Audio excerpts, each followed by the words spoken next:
So Psychologists for Social Change is a network that started as Psychologists Against Austerity.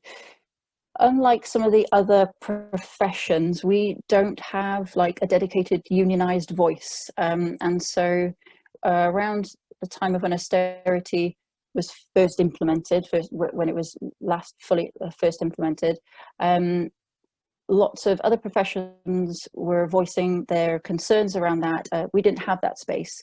And so Psychologists Against Austerity was born. And it was born out of a group of psychologists that got together in the London area. As austerity moves and as the task around that kind of unfolds, there is a decision to rebrand as Psychologists for Social Change. And as that rebranding happened, we launched ourselves in Wales. So we've always been known as Psychologists for Social Change Cymru. And basically what we are is a network of psychologists, academics, those that work alongside people, therapists, graduates, and anybody with an interest in psychology, or a network of everybody that comes together to think about applying psychology to policy and political action. There's perhaps a gap in that for us in our profession, and so we like to come together and encourage more of that discussion and more sharing of psychological theory and psychosocial thinking in a public and policy context. And so one of our main aims is to do that, is to bring people together and to create spaces to have these kinds of discussions and to hear from people that know psychological theory, but also to share that with others and have those conversations with others where that may be a newer thing. And I guess our underlying belief or values base that we're coming from is that we believe that people's social, political and material contexts are central to their experiences as individuals, which means that we think that our psychological or psychosocial well-being is about our circumstances, and it's about what's happened to us. It's not about what's wrong with us, or it's not an internal problem. It's a collective problem, which is why we have this slogan, equality is the best therapy, because it's not about what any individual needs to do, it's what we need to do as a collective, as a community, but also as a society. And so we also sometimes use the phrase, mental health is not a DIY project, it's not a go it alone project, it's something that we need to do in the round together. So yeah, that's just a brief introduction to us. So I will hand over to Matt now to take us into some of the theory. Thanks, and the Jen. thinking behind the manifesto. Oh, and I should say, sorry, Matt, before you start, I should say, because we're a network, lots of people have inputted into this. So we've been developing this for quite a while, and then COVID hit as well. So we've been working on it longer than we anticipated. This is not just our work, this is the work of many others that couldn't be here tonight as well. So yeah, we're just making you aware of that. Thanks, Jen. Yeah, so we've just got a few slides now just to really help orientate yourselves to the reasons why we came to the manifesto that we came to. So I'm just going to move forward in the slides. So this image here, it really is an example of what we do at the moment. So services and professionals, they see a person with mental health difficulties, and they do basically what we're moving forward. Hang on a second. Sorry, Matt, I think that's me. So yeah, I put my hands back. Services and professionals, yeah, see a person with mental health difficulties, and they often do what we see the people in this image are doing. They don't think about what has happened to that person and what's going on around them. However, when we do explore this, their mental health difficulties often make a lot of sense. And generally, the issue is that services are not very good at doing this. But this isn't the individual worker, particularly in a service. It's not actually their poor work. It's actually more of a wider system problem. And an example of this is highlighted really by CBT. So cognitive behavioural therapy is one mode of psychological therapy. And what evidence suggests to us is that is much less effective in areas of high socioeconomic deprivation. So really what it's really indicating is that the therapy intervention can't fix the context that a person is living in. So I guess what we're thinking about is this. So what we're saying is we need to dig deeper. So we currently have an approach which often locates the problem in an individual. We don't think about circumstances. What we should be doing is asking people what's happened to you, not what's wrong with you. And I'm now going to hand over to Jen. Cool. Thanks, Matt. So what we need to, oh, sorry, we've got dual control. So what we need to be doing is, I shouldn't drop my slides down. So what we need to be doing is digging deeper, and underneath that stuff is all this other stuff. So underneath what we normally see as like the pathologizing or the diagnosis, underneath that is all that other stuff that you've just seen in the previous image. There's things about injustice, discrimination, trauma, and all of these different hidden like systemic barriers and just ways that people behave with each other. And we call that in the collective the social determinants. These are things that socially determine our health and our mental health. And I think in Wales, we're doing really, really good at thinking about the social determinants of health. We've got the Wellbeing Future Generations Act, which is enshrined this approach to think about the social determinants. But what we don't often do in those conversations, and this is across the board, is we don't often think about mental health within that context as well. So just to make you aware, the social determinants of our health are things like these on the screen. So it's access to good work, it's access to good green surroundings, to money and resources, to housing, to education and skills, to good food that we eat, to transport, and to families, friends, and communities.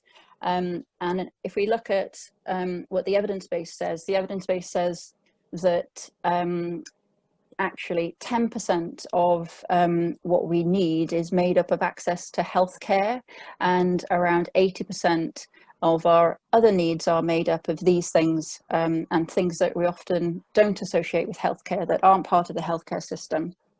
But we spend most of our money and our time and our effort and resource on the healthcare system. So there's a real big misbalance there. There's a real big, it's out of kilt. And so what we're saying is, it's not just about more one-to-one therapy or better access to mental health services. What we need to do to improve mental health as well as physical health is to look at the social determinants. And the social determinant that's important for mental health that isn't clearly captured in this dialogue here, dialogue around the dialogue around health, is the things that Matt has just shown in the previous diagram. So we need all these things for our general health and for good mental health as well. But on top of that, we need access to belonging and good relationships, to feel connected, to be free of discrimination. In addition to that, and that's the conversation that we want to really bring today, and to have a discussion around today, because that's the conversation that often gets missed out.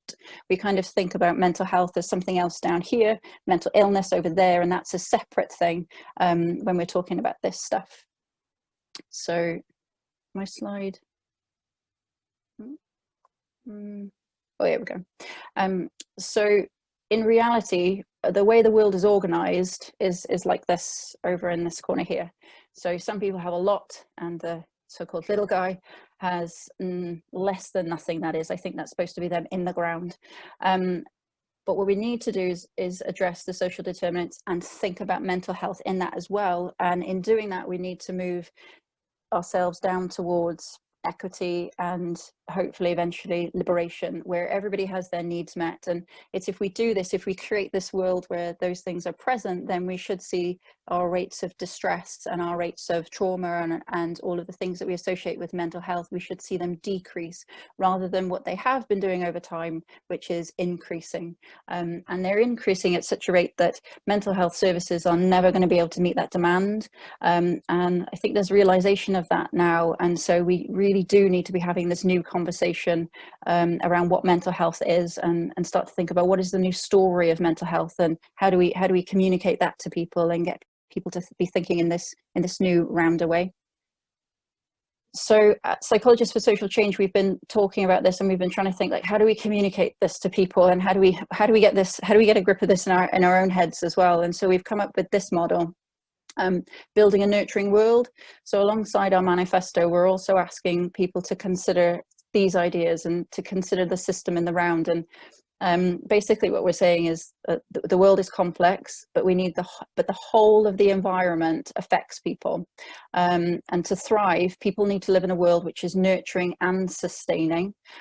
This means having sufficient resources. So those additional ones that the social determinants of health don't often talk about are secure relationships, access to power to be able to develop a meaningful life, and it's these things around connection and belonging that we think, and that has been shown, need to be included in that in order to address the mental health elements. So we need to be tackling inequality, housing problems, lack of opportunity, and creating a more nurturing and cohesive world that's going to nurture people across their lifespan. So essentially what we're saying is that mental health is actually more of a social health problem, which is what I was saying earlier. It's not a DIY project. As we've tried to organise our thinking across 4 planes, we've tried to organise it around these 4 things here. So the 4 things that we'd say are the pillars of building this nurturing world are things that are based on the idea that we need belonging and connection, that we need to have a sense of feeling safe, feeling like we are part of a community, that we have meaning, trust, and good relationships with our families and those around us. We need those things, and I think COVID is probably showing us the extent to which we need that at the minute. We need strong foundations, which means we need like a good safety net, a good robust safety net that's going to help catch people, but is also capabilities informed. So it's about like, what are your strengths and how can we like work with you for what's good for you, rather than what we do at the minute often, which is what does the system need and what can the system give you, and doesn't really take into account what people actually want or what they actually need. We need to be focusing on the early years. The early years are most definitely crucial. If we think about how mental health develops over the lifespan, if somebody has had an adverse experience in their childhood, and that's carried then on through school, and that mental health problem that they have then just sits with them into their adult life. When they have their own children, it creates what we call a cycle, or an intergenerational cycle of distress, and it feeds back those inequities in access to good mental health. So putting resources into early years is really crucial. We need families that have good stability, that have access to the resources that they need, and that would include things like good childcare, but definitely secure and stable housing, and employment, although maybe it's better to say that they have enough money to live the life that they want, that meets their needs. We also talk about needing to take a whole systems approach. So often at the minute, I don't know if you've had experience of trying to access service, or if you've had experience of accessing other public services, you may notice that they're often siloed, and so you go to one thing for one thing and go to another place for the other, and we fragment everything up and everybody works in isolation. It makes it really difficult when things are really complex, when issues are really complex, to bring everybody together. So what we're calling for here is that we need to move towards whole systems approaches, and that means the whole of the organizational systems, but it also means including communities, and that we're including communities and people in things as much as we're talking about public funded services and things like that.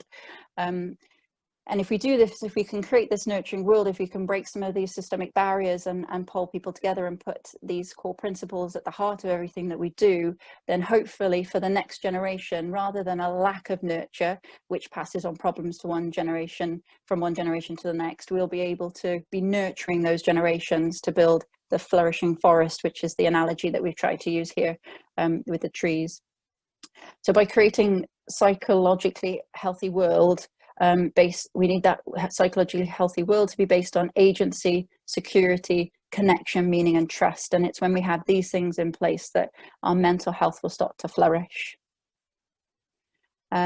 So we had Psychologists for Social Change had a paper out a few years ago now about austerity, and they labeled some ailments of austerity, and these are the ailments that they labeled. But these ailments, I think, can really be attributed to not just austerity, because austerity is about where there's disadvantage or there's a taking away of something. And so I think you can apply these to deprivation and where there's a deprivation of something.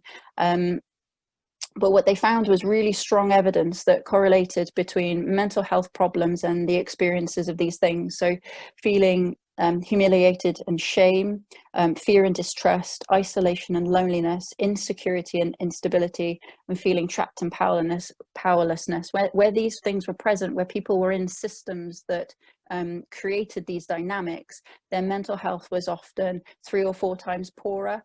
So they'd experience far more anxiety and far more depression. And so what we are advocating in creating that world for agency, security, connection, meaning and trust is that we are removing these things from our systems, that we don't have benefit system that is humiliating and shaming of people, that we don't have school behavior policies that do these things as well, that make kids feel fear or isolation, because they've been shown to have a negative impact on our mental health. And so with this continuum, we'd like you to think about where are these things manifesting in the ways that you work or in the places that you are, and how can we start to move towards these other things? How can we start to give people agency to create connection, security, meaning and trust in our systems as a whole, to help us build that nurturing world? Back to you, Matt.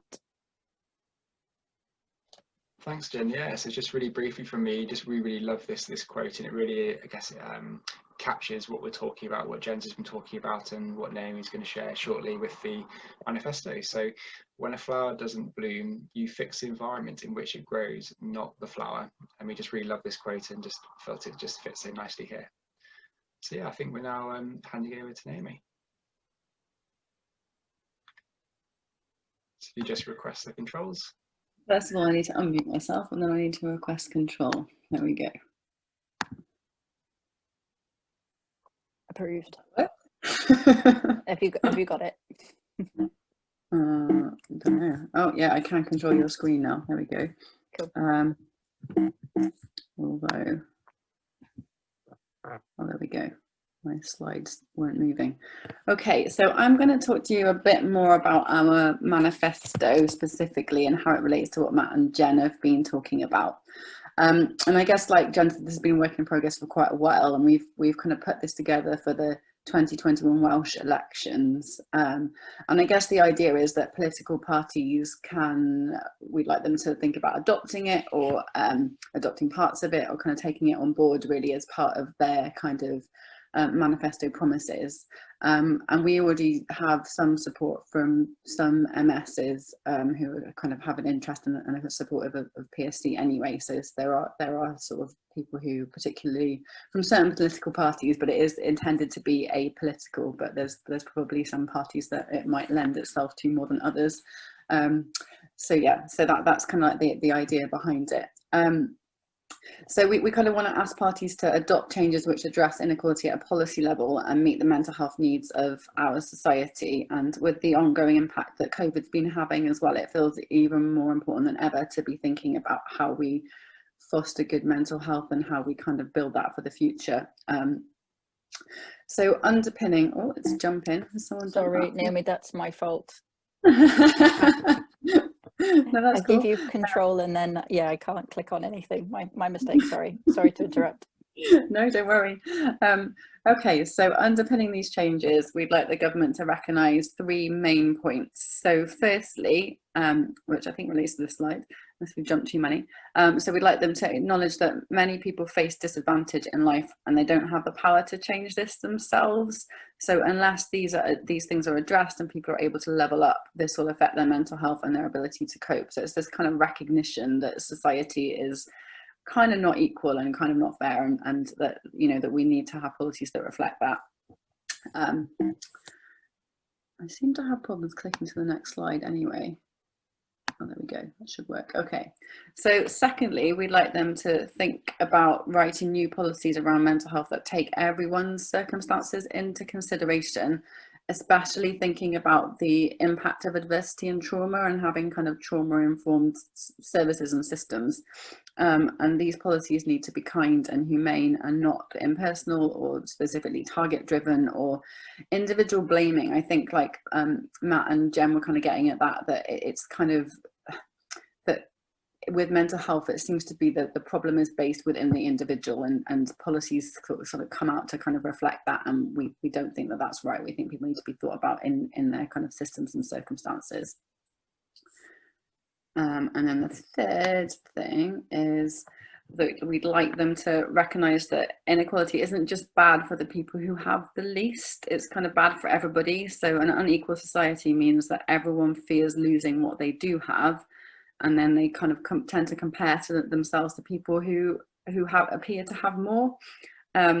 So it kind of sets up bias against the most disadvantaged people. So like people who are homeless, for example, there's sort of stigma about, you know, like that they're somehow different, or they've got themselves into that situation, because people fear so much becoming like them. So it kind of sets up this like in-group, out-group thinking. And then it ends up being sort of quite dehumanizing to the people who actually need support the most. So that kind of idea of unequal society is basically not good for anybody, even the people that do have more. So in a new mental health strategy for Wales, we'd like those in power to improve or change a number of more concrete things to help address these issues of unfairness. So we think that we should have access to universal basic services. That means putting people in control of our services and establishing rights of access according to need, so not people's ability to pay for them. So obviously we have the NHS, and schools like primarily are under public ownership, but it should also apply to things like housing, transport, childcare, adult social care, and access to digital information and broadband, which I think again has become particularly apparent over the last year in terms of people not having that access, being at a massive disadvantage. And we think that these things are necessities in our modern world. So if people who need them can't access them, it's hard for those individuals, but in the end we all lose out as well. So if people don't have this access, then it causes problems for all of us. So we would also like them to make a commitment to reducing restrictive practices. So many people who live in care settings or who struggle with their emotional and mental health might communicate this with certain behaviour that perhaps other people find challenging, and restrictive practices have often been used to manage and control this behaviour. So it can be things like physical restraint or seclusion, but or more subtle things that reduce people's freedom, such as just strict rules or close observations, or trying to talk people or coerce people into doing things they don't really want to do. So the Welsh Government has written a reducing restrictive practices framework, which is out for consultation. So we kind of fully support that, and we'd like them to ensure that this is fully implemented as soon as possible, in line with that. Okay, so the next thing is we'd like our mental health services to be fit for purpose. So they need to be properly designed and in collaboration with the people who need to use them. So when users of services are consulted about how they would like the services to look, it's very different to how they seem to exist now in lots of places. And you know, certainly people that I've spoken to, it's just like how do we, they're just not meeting people's needs. You know, and services often commonly gatekeep. They've got a strict referral criteria or entry criteria, so you have to fit into these boxes to access them, and it sort of leaves a whole missing middle of people who are distressed and in need of support but get turned away. So we want services to meet everybody's needs, as well as provide support to build on people's strengths as well, and in a kind of integrated way, as Jen was sort of talking about, in a kind of whole systems approach. And these are just a couple of random pictures from an ongoing project that I really like. It's been going for about 6 years, and it's called Mad Love, which again, some of the language in it I'm not sure about, but it's basically, the idea is people from all walks of life are brought together to reimagine mental health support and the environments it happens in. And that little banner across the top there sort of explains the process of how to redesign services. So it's finding experts by experience, trying to remove boundaries to kind of accessing their ideas, stimulating people's imagination, thinking about emotional qualities needed, sensory needs, and and deciding on kind of practicalities and staff qualities and all those things that would make up, and the model at the bottom there is a kind of a designer asylum, they've kind of called it, but it's got lots of kind of outdoor space and nature and kind of just space for people to just be and connect, rather than like, you know, formulaic little rooms that people have to stay in. So that kind of makes, you know, it's very different to how a lot of services look. But as well as models like these, the project's actually designed mental health services such as in the Children's Hospital in Edinburgh, and even some spaces in Broadmoor Hospital. So it is kind of getting out there, this kind of idea, but I think there's lots of places that services are still not fit for purpose. And I can put a link in the chat to that project if people are interested in knowing a bit more about it. So finally, we also want children's mental health and wellbeing to be prioritised. So some areas of Wales have been implementing something called a whole schools approach. So it involves all parts of the school working together and being committed to creating positive mental health and wellbeing environments for our young people. It needs partnership working between senior leaders, teachers, all school staff, as well as parents, carers, and the wider community. And I think with the chaos caused by COVID, I think there's some suggestion that we're going to lose funding for the whole schools approach, and that we want the government to recognise how important it is to children's mental health now more than ever, and continue to fund it, as well as broaden its reach across Wales as well.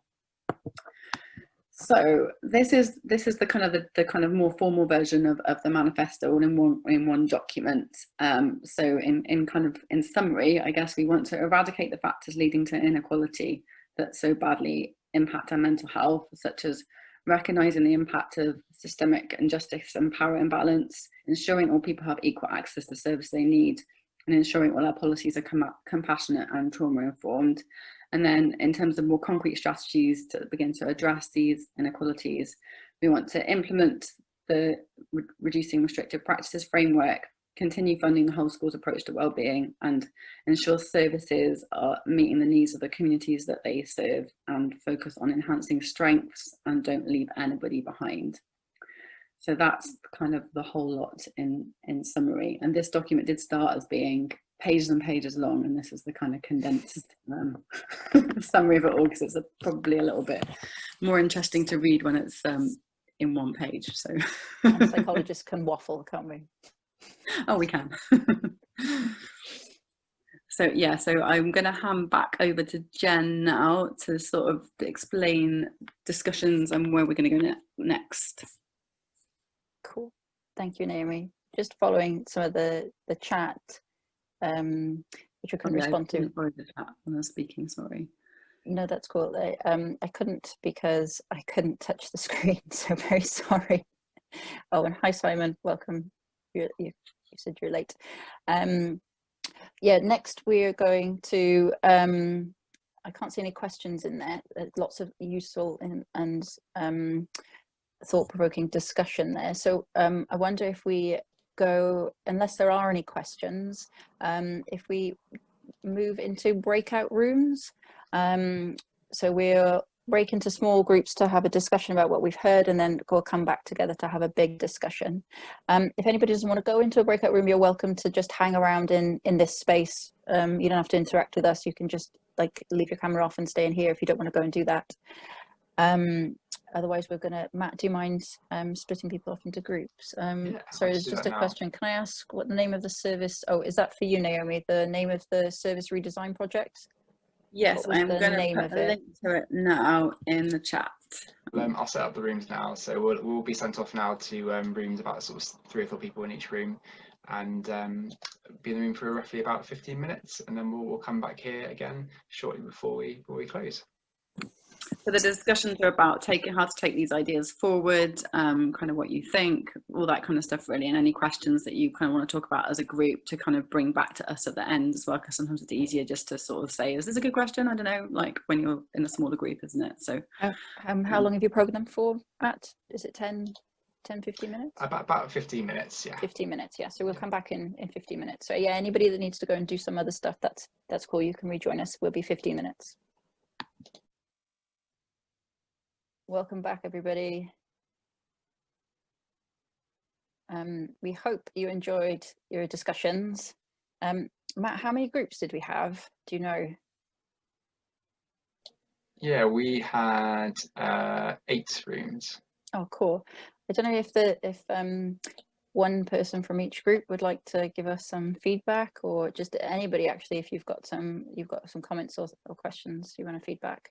Now is their time. We'll run till 8 and then we'll take a quick pause just to let people that would like to leave go, but then we'll continue these discussions. I think there were a few people who maybe didn't opt to join the groups, or maybe doing something else at the same time, so there was kind of a few gaps, but Matt very cleverly rearranged everything, I think. So cool.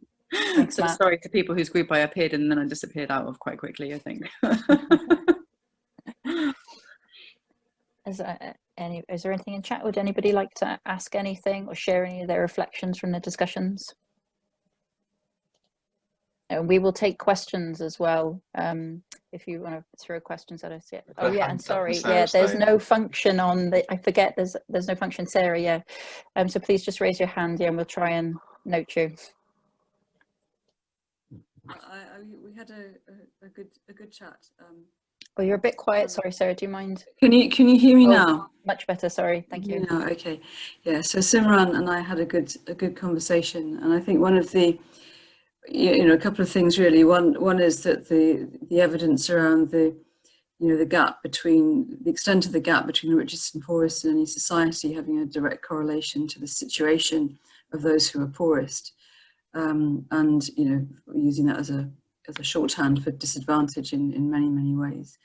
But that's a really big thing to have to fix, and what we were talking about was how that understanding informs the treatment in the moment of people, how you listen to them, how you respect them, how you understand what's brought them to the place that they're at. So it sort of feels like this is quite a multi-level thing really, and one of the key things is the understanding in the kind of moment of the meaning, helping people to find meaning, I suppose, in what's happened to them, and to find their way through. So I would talk about listening as a Samaritan, but I think that's a critical, listening is part of respect and part of a lot of the best things I've seen and heard about, which do help, which seem to be really effective in helping people to find their way.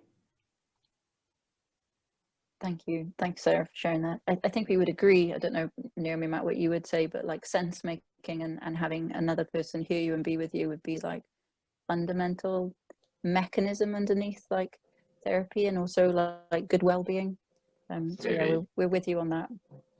Paul was talking about the power threat meaning framework in our group, which kind of goes alongside that. I don't know if people are familiar with it, especially non-psychologists, but it's a kind of I guess it's a kind of way of making sense of our distress, and that everything that we kind of experience is kind of a result of, in some ways, like imbalances in power, and how we respond to that imbalance, or how we mentally and physically kind of react to those imbalances in power, and how that kind of is then labelled as mental health problems or mental illness.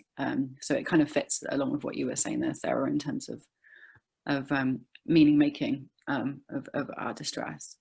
It's quite an interesting read, although I recommend the shorter document rather than the longer one to start with. I can put a link in the chat to that as well if you like. Say, yeah, we can share links to these things. Yeah. Any other comments or reflections, questions? Sam? Thanks. Yeah, we in our group, we said that we thought the manifesto is really well presented and really clear and easy to read, and something that we could really everybody should sign up to. And then we had a discussion about how do we get public services to sign up and change, and we talked about the fact that there's a lot of public services are on that journey already. I mean, Jen, I know you know that from your work in Gwent, obviously, and how at a strategic level a lot of public services are really signed up to looking at in Wales. We thought we were really lucky in Wales, perhaps rather than in England. We also did talk about the fact that doing this manifesto today after the vote in UK Parliament about feeding children in England seems a very interesting juxtaposition. But in terms of public services, a lot of public services are on this journey where, particularly at a strategic level, they want to sign up to all of this. But really, to have true change, we have to make sure that there's investment and support for people who are working operationally. I mean, I think obviously COVID at the moment means that everybody is really, really tired. They've worked really hard and they're exhausted.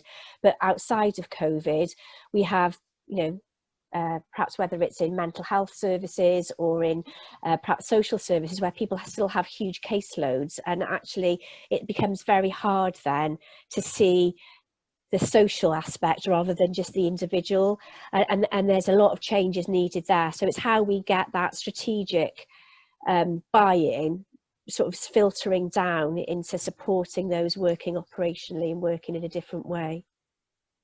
Thanks, Sam. Yeah, and I can totally relate to that. It was making me think that we often, I think we talk about trauma informed and being aware of these things, but we're trauma informed over there. We are trauma informed in our work and what we're doing to people, but we're not trauma informed in the way that we deliver and the way we operationalize stuff. So I think lots of workers wouldn't experience a trauma-informed approach to the way the organizations are structured, and that's probably a very historical problem with public services, but it's still very alive today, like that command and control hierarchical approach, output driven, you're a worker mentality is still there, and agency, connection, meaning trust, all those things we were talking about earlier are void in working circumstances at an organizational, like operational level. So when we talk about this stuff, when we're talking about this stuff, we mean it across all the layers. So we talk about power threat, meaning that's what we're doing when we're with somebody. It's not what's happened to, it's not what's wrong with them, sorry, it's what's happened to them and how do we make sense of that. It's about their circumstances. That's true of workers, it's about workers' circumstances. It's true of policymakers, it's what's their circumstances. Governments and the context of the world, that the layers that sit around us, this needs to be happening at all those different layers.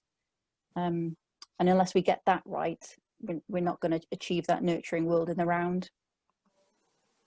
It's a really important point, Sam. We need to get it right for everybody. Thank you. I just noticed the time we sort of promised that those that needed to head off could do, but we said we have a bit of a break, and then if anyone wanted to continue the conversation, we'll sort of come back and keep going to 8:30. Yeah, so just, I know people are leaving, but thank you very much for joining us, and thank you for your contributions and for listening to what we've said, and we hope you take these ideas further and continue these conversations. But yeah, if you'd like to stay, please do. We'll just see if people want to filter out. There's some comments.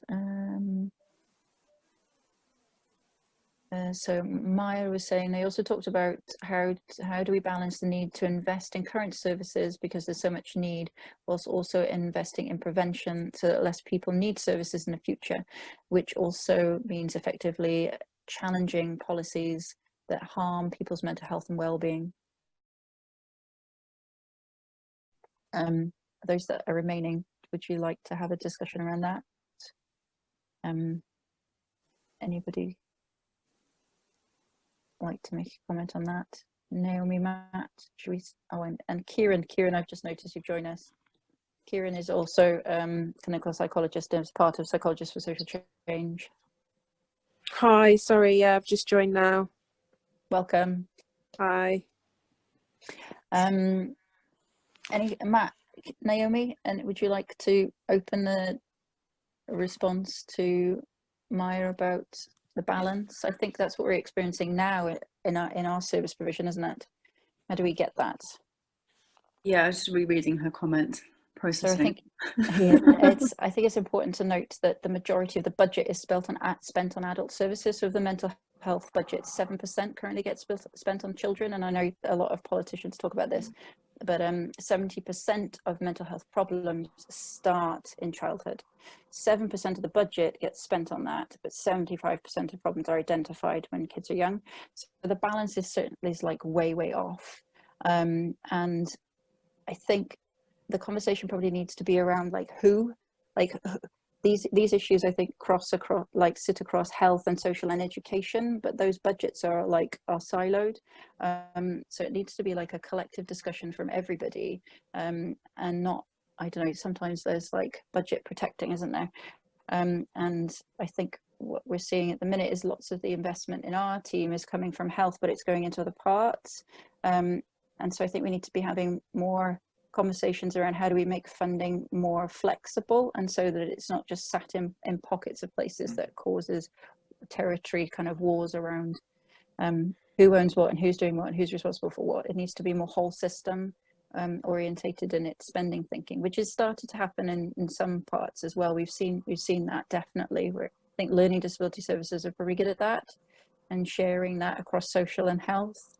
So there's definitely some practice that we could take example from.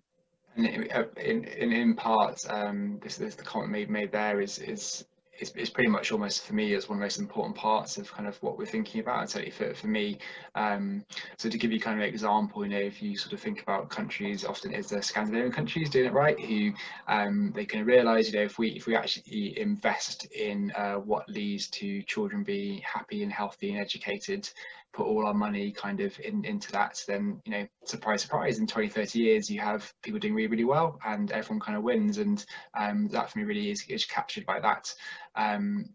This idea of we can kind of continue to go in this sort of method of firefighting, of kind of putting money into things where this is great big enormous issue right in front of us, or said we could think longer term, and this is kind of a really big issue. And I guess what for me, certainly one of the things that was challenging about this is that because we have a sort of political system where people are using this cycle of just thinking about getting into power and then thinking about kind of 4 or 5 years, rather than thinking, regardless of which political party is going to be with us, in 20 years time, what's going to be good for all of us.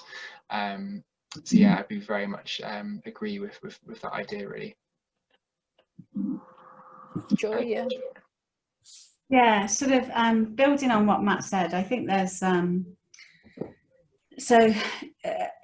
in previous roles I spent a lot of time sort of working for organisations where trying to influence policy or trying to influence government for in different ways, and I think absolutely what you said about that, everybody says about early years, early intervention, all the rest of it, and then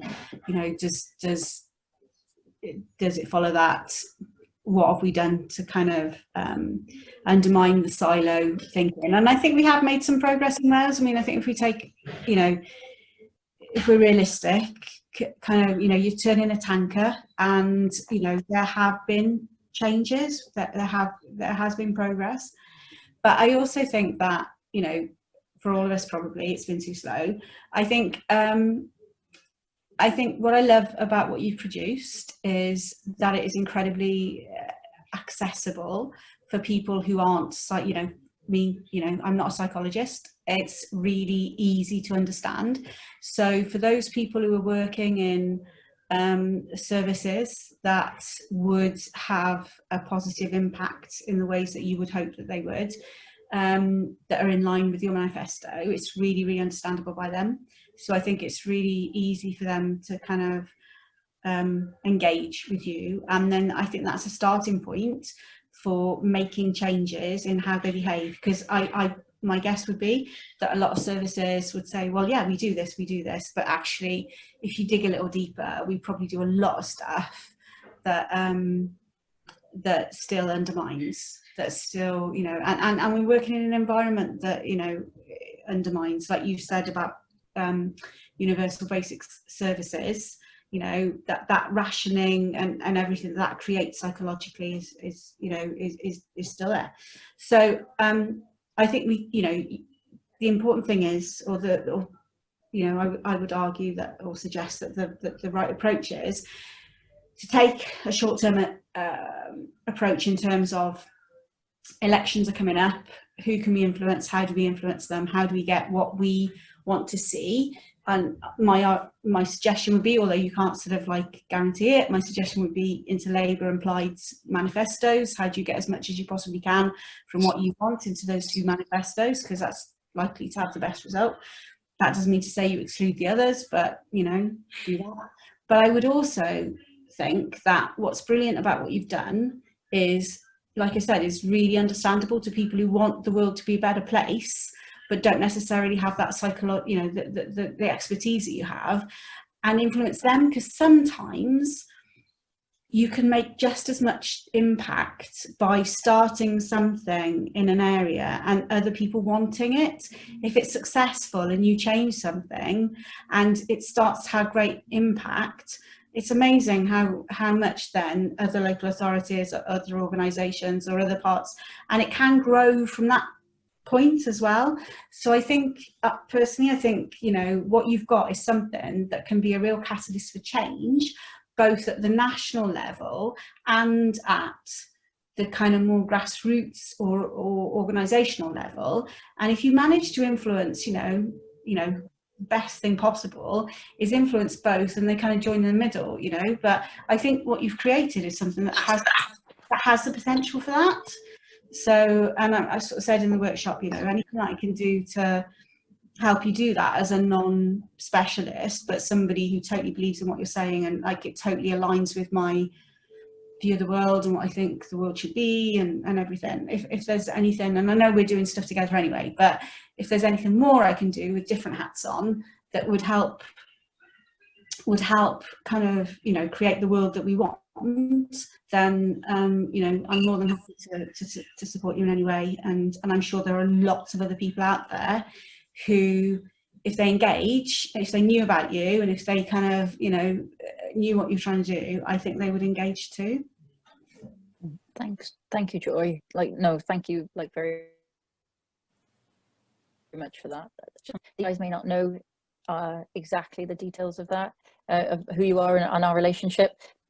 Joyce from Reset, you remember we were talking about doing blog pieces. This is Joy. These are the guys I work with. Nice to meet you, and thank you for that feedback, Joy. I think that's really helpful, because I think I worry a lot about how accessible some of the stuff that we talk about comes across. So that's really helpful to hear that it is making kind of sense, because we can get quite caught up in psychology speak, can't we? So yeah, that's really I think those that you shared today, and like I saw some of them before, but I think they make total sense to somebody who's on your side, just doesn't have your, you know, who instinctively thinks that way, but just doesn't have that, you know, that background. I think they make total sense. And I've messaged the I'm chair of a housing association, and I messaged the chief exec and said, we've got to embed this, you know. So she's definitely up for, like, because this is the kind of stuff that we want to do. We don't necessarily instinctively want to do this, but we don't necessarily have the evidence base or the expertise to underpin it, but it's what we want to do, you know. And I work with a lot of organisations that I think are in the same place. I think psychology has been a bit slow off the mark. Like, if you think about the profession, I don't know what you guys would say, but like, we're not accessible, or we're not in those conversations.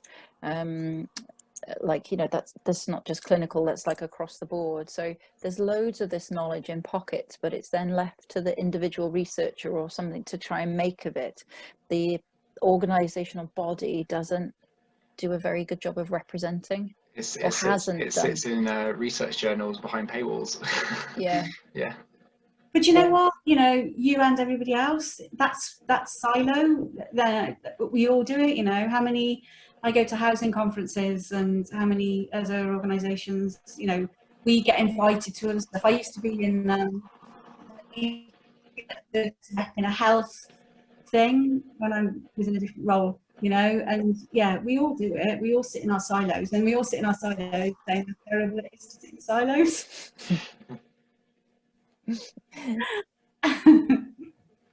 And then complain to other people that we're all in silos as well. And what should we do about it?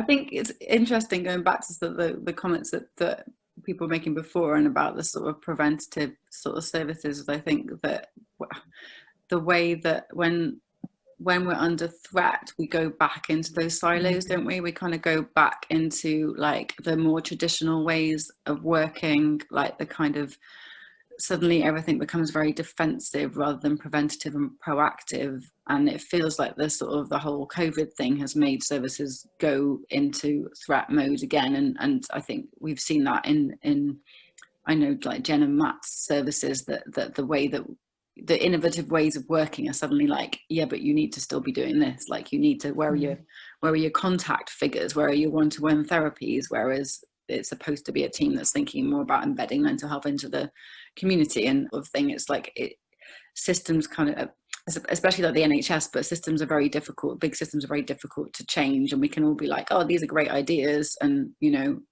the service that I work in, we set up from scratch 18 months ago, and I didn't necessarily have quite the same values as everybody else who was setting up the service with me, but there's still lots of things about it that I'm like, this isn't really consistent with my values, but I set it up, like, do you know what I mean? It's kind of, you get very stuck into, oh yeah, but you have to do that because that's just the way that it works. It's very difficult to pull out of it, isn't it? And I think, yeah, especially when we're sort of feeling threat, and that goes back to the power threat meaning framework as well, and how that might apply to systems, I guess. Yeah, just kind of thinking about that stuff and that siloing, and it's how do we keep that kind of open-mindedness, and like, I hate this sort of term, but the blue sky, outside the box thinking, to be able to enable these things to happen rather than to just get stuck with the status quo because we're under pressure and we're under threat and we're stressed. I think that happens a lot, is that workers that want to do that just become so bogged down with stuff that you're too overworked to have energy to do the change stuff, and change stuff is hard as well, so under-resourced to do that is like almost impossible. I was going to actually ask, how do you keep the momentum going, or how do you, because I often find like it's really, because it feels like such a big thing that we're trying to change and influence, and I can totally relate to what you just said, Jen, about just feeling like you can get a bit burnt out with it. So how do you keep going and kind of fighting the fight, so to speak? Because it just feels like such a huge thing. So I'm just interested in what you guys do to. For me, you know, an event like this, and just having, you know, 30 odd people come and attend and want to attend, and then have some really rich discussions and be saying all the things that you're saying. This is the kind of stuff that keeps me going. Just, it's like that reminder that you're not the only one thinking this and saying this. There's a lot of other people who really agree and are really keen to spread that message. And I guess it is, you know, more broadly, I guess it's kind of hard. So Naomi, Jen and I are just sort of three members. There's many more members within Psychologists Social Change, but we ourselves, you know, we're just sort of doing it in the evenings in our free time, you know, and it is hard when you've got busy lives, but it's kind of I guess the key thing for me is like almost just each other, like keeping each other going. You just need like one person every now and then. People's energy levels dip, but you need someone else then to like bring the enthusiasm back up. It might sound like quite a small thing, but it really can make a difference sometimes, just to sort of keep something going. Yeah, and it's good to have our sort of network and our WhatsApp group and stuff, isn't it? Like, it's quite, you know, it will go quiet for a few weeks and then something else will start up, and yeah, different members of the group have different energy at different times, definitely. So I would echo that, because it's stuff that I think when PSC was Psychologists Against Austerity, I went to a march and took a banner and said that I was part of Psychologists Against Austerity, and I think Kerith, who would have been here tonight but has had various things going on that meant he can't, he came with me, but then we didn't do anything with that, and then I think we were trainees, I think we qualified, but and then Jen and Matt and their cohort of clinical psychologists came through, and then they actually did it and started it up, and we were like, oh, you know, that's great. So we kind of jumped in with them, like they've actually had the energy to do it. So it is kind of, yeah, I think you're right, Matt, and it's having other people to keep the energy going, isn't it, and kind of keeping up with it, I guess.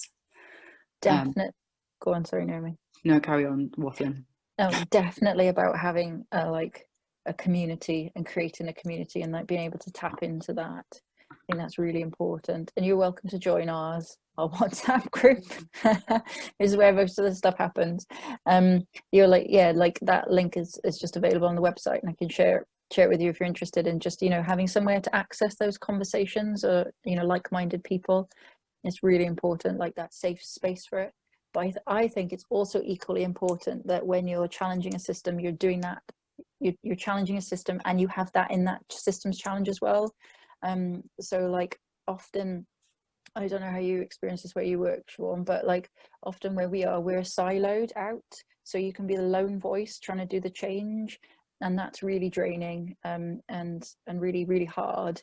So then you need to come back to somewhere to be able to do that. You need to have some kind of team. You need to be, it needs to be as a team. So I definitely say, if you're somewhere challenging, find that shared voice, or try and do it in places that are supportive of it, so that you don't hit burnout. Or if you're going to go and dip in and do that really awful one, make sure you've got an exit plan so that it doesn't burn you out.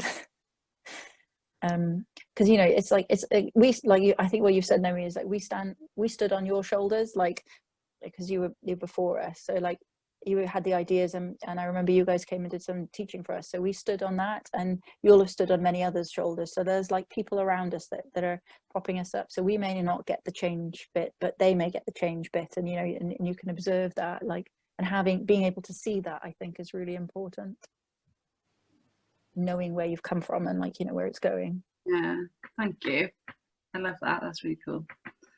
A random thing with the WhatsApp group, we had a person who joined from Leicester or something. She found our website in Wales and just joined from Leicester and came to our committee meeting, and she was just brilliant, wasn't she? She was a teacher, like totally random, and just decided she wanted to come, and it was really nice just to have somebody else who, you know, she's so enthusiastic, wasn't she? She was brilliant. Like, so yeah, it was just, that was just a real novelty to have her suddenly join the meeting. So yeah, things like that definitely give you a bit of a boost, I think. She went on to join some other local groups then after that. Yes, she did. Yeah. So were you going to say something then, Hannah? Sorry. Yeah, no, I was sort of off on a tangent a bit, but one of the things that I keep thinking about is how, because so many of the services that we've got aren't really fit for purpose, they're not really set up for doing things in a whole systems approach, or for thinking about co-production and stuff like that. And I sometimes wonder, like, where I struggle to work out where my energies are best placed, as to whether it's about, you know, advocating for small incremental changes that could have positive impact, or whether it's like, no, this whole thing needs overhauling, like, you know, rip it up, start again. And sometimes I find that quite hard to, because that feels impossible. That feels like it's so far away and so hard to do.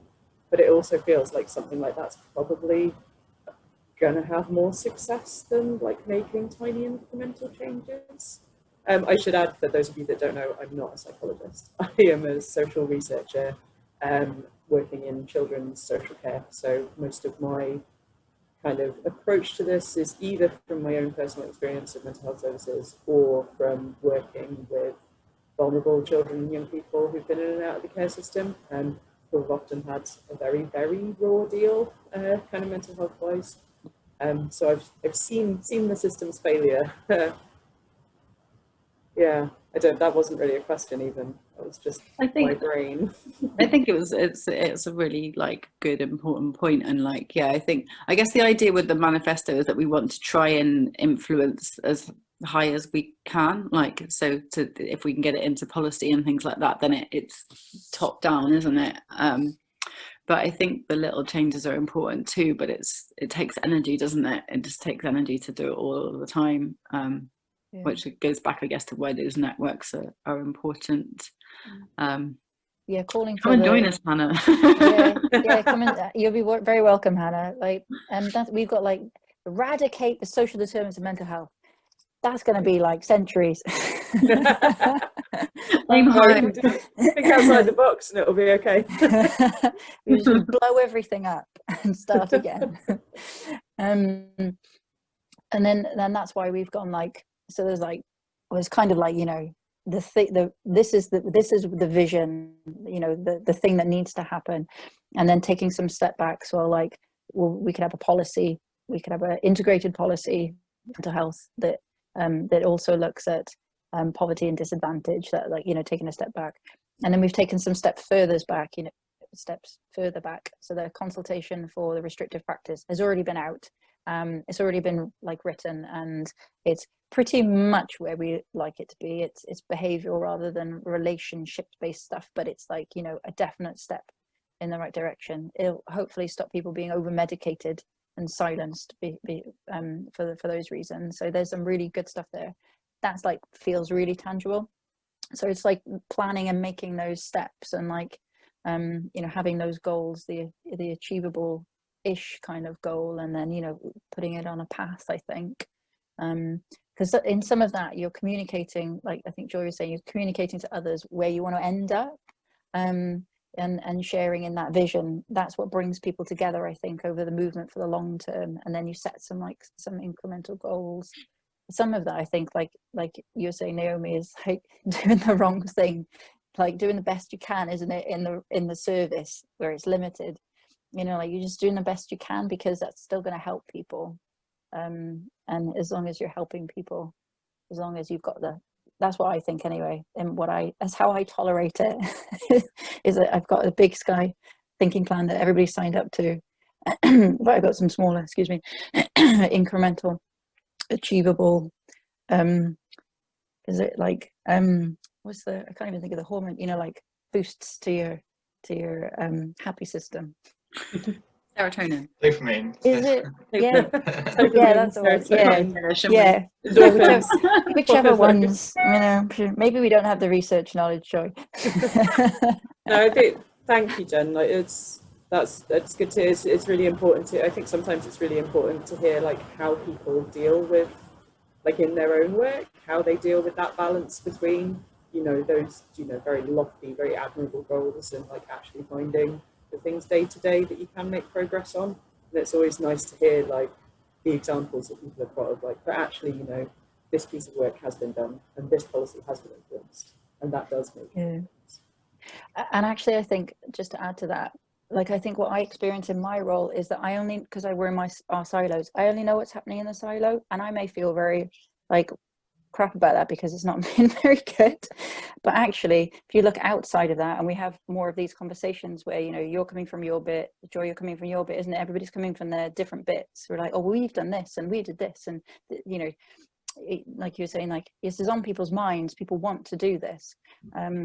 So hearing about that bigger picture and hearing about the context that it sits in, I think is really helpful for me. So I sometimes try and like dig that out, and try and find out what's going on other than what's happening in my little box, because often that feels quite small and not being what I would like it to be. But yeah, I don't think we have the structures really to do that easily, to access that information, to know what's happening in other people's places.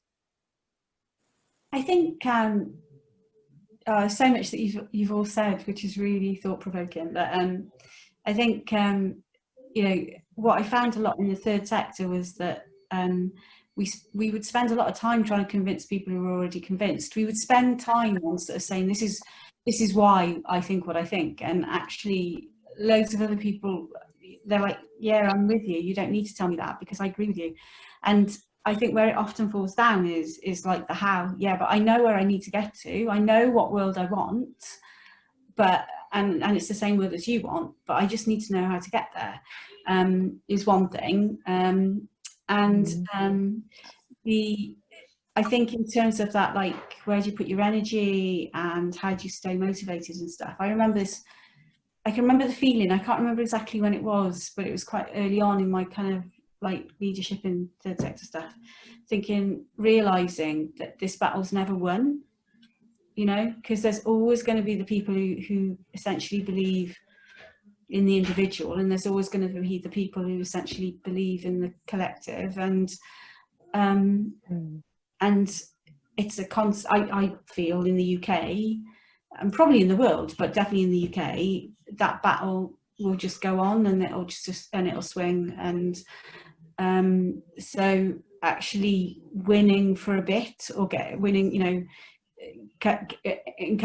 sort of winning some arguments or getting some more people on your side or whatever is still a win, because I don't think I think it's a pendulum in the UK. And, you know, how do you stay motivated? Well, just by the fact that you kind of you won something, you moved forward a bit. is, you know, I think there was a point where I sort of, because I really thought I would change the world. I really thought I could kind of win the battle and convince everybody that my view of the world was the right one.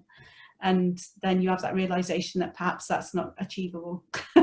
so then it's kind of like, okay, but if I can win for a bit, or if I can change part of the system, or if I can get something better for some people, that's still a win. And recognizing those other wins, I guess, is important, I think, as well.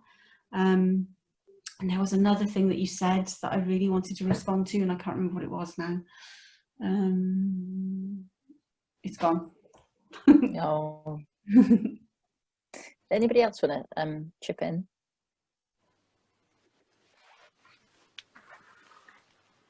No pressure. Oh, go on, Paul. Yeah, I just sort of understood what Joy was just saying. Really, I have a lot of experience in the third sector as well. I don't work in the third sector anymore, but I think it's things like this that would keep me going. I mean, I found the presentation from Jen, Matt and Naomi inspirational this evening. So I think my way of going forward is about having hope. That I think you're right, Joy. I think there is a pendulum system in the UK, but I think things have got so bad at the moment, particularly under this current government, that things are swinging the other way a bit more. There was a report that came out recently by Tax Justice UK, and it's even showing that amongst Conservative voters that they're now believing that taxing the wealthy is a better way to provide public services for the rest of the population. So I do have hope, and it's things like this that really instill that hope and enable me to keep going and to making small changes, but also making a commitment to join this group and to see if there's anything that I can do to help, then I'm willing to do that. Thanks, Paul. You're also very welcome. Thank you for the feedback, Paul, as well. Yeah, thanks, Paul. Oh yeah, thank you. Paul's got That's some made our day. Yeah, that's lovely. But Paul's got some great ideas about different kind of ways of improving the manifesto and different things that feel really important that we were talking about in our small group. So we were just talking about the importance of support networks and connection, how fundamental that is, especially if you don't have family support. And also he made the point, which we've talked about in the past and it's kind of got lost, but that kind of idea of a sort of financial education for people who don't really get that from their families. So just understanding how finances work in schools and things like that, and then that kind of idea of understanding the benefit system and navigating all that, which was definitely something we were talking about a while back, wasn't it? And we've kind of I mean, it fits into different manifesto points, I think, but it's not specifically in there, so we were just talking about that as well. No, they're good points. Yeah. I've literally had that discussion with young people this week. So I've literally had that discussion with some young care leavers, and it was a discussion specifically around their education and about, if you wanted to kind of go on to college and go on to uni and stuff, and what would you need? And actually one of the things that came out of it was like, actually a lot of the time what I need to know is I didn't have parents around to tell me this. I needed to know like how to manage a budget and how to pay my bills and how to sort out benefits, because that stuff sapped so much of my energy that college or university just didn't feel like an option. Because the other stuff is the stuff that's sapping their energy and pushing their kind of mental health into a worse place. So yeah, no, I just thought it was interesting because I was literally having that conversation 2 evenings ago. Yeah, absolutely, real life examples of it, and like I guess that without wanting to be classist or whatever, but like the middle classes don't have to worry about that today. That's sorted out by mum and dad, and they can go off to university or whatever they need to do without having to deal with that themselves. So it is something that if people had a bit more awareness and knowledge of how to navigate those systems, it would really help them, I think. Yeah, definitely agree. Just conscious of the time. Wonder if we should we wrap up there, or I just wanted to say, like, I think on your point about like progress, like these ideas that mental illness is socially connected weren't around, like, and weren't at the forefront like a while ago. So there's definitely been like a big shift in there. And I know the voluntary sector always say, yeah, we've known this for decades. And it's true, they have. But it's not been known in services, and the movement in services around this, I think, has really grown like a lot. We can see that the more, like, we're having more conversations with more people in services, and they're like, yeah, no, I do get that. And not totally as we would get it, but they're getting it more. I think that's really important to know, and again, like, why networks like this are important, because if you're working in the third sector, or you're sort of doing research with communities and things like that, and you're still hearing about, you know, what people's experiences of services are like on the ground, and that doesn't necessarily reflect like the shift in services, because obviously those things take time to filter through.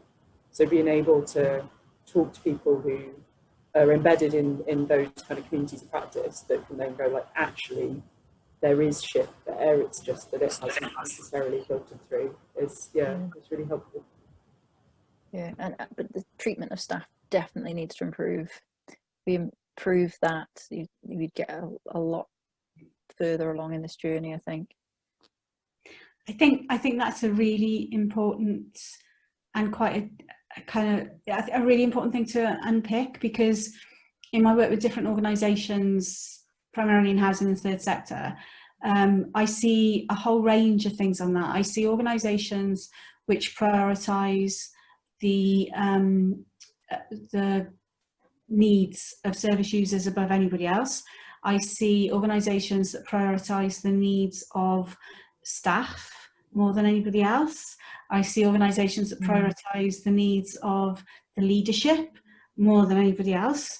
And I see very few organisations that recognise that it should be equal in terms of that understanding and response to people as human beings across the board.